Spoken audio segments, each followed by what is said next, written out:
This is the VOA Special English Development Report. The World Bank lends money to developing countries, but also considers itself a knowledge bank. Its advice can influence government policies as well as its own future policies.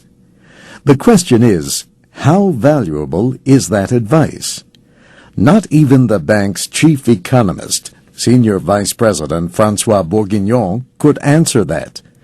So he asked a group of economists led by Angus Deaton at Princeton University to do an independent study.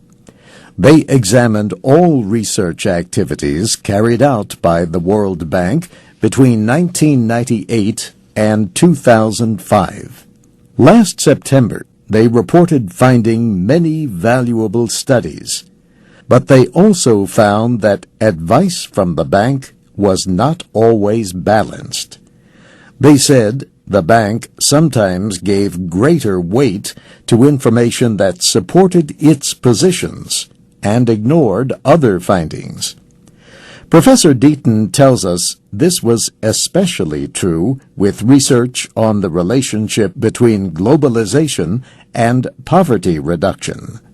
He says the bank has a right to defend its own policies, but, he says, untested research cannot be used as evidence that policies work.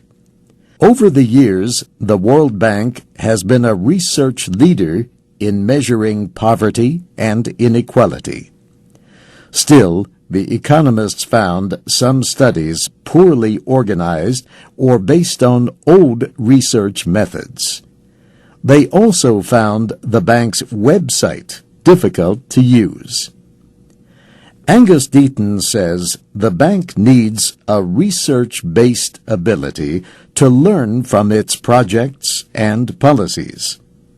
Without that, he says, it cannot remain the world's leading development agency.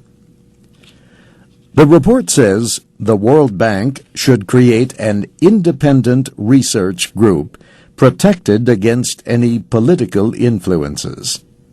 The bank now spends 2.5% of its administrative budget on research.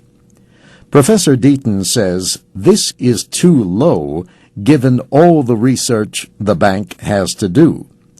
He says the need for high-quality advice will only grow as the world becomes richer and the need for lending shrinks. Chief economist François Bourguignon says research at the bank is a complex process that requires compromises.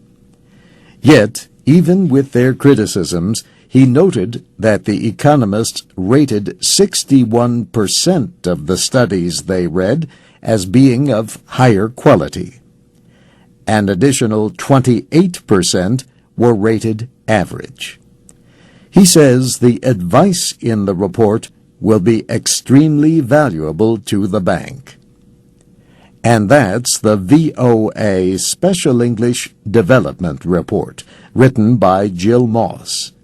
For links to the report and the chief economist's response, go to voaspecialenglish.com.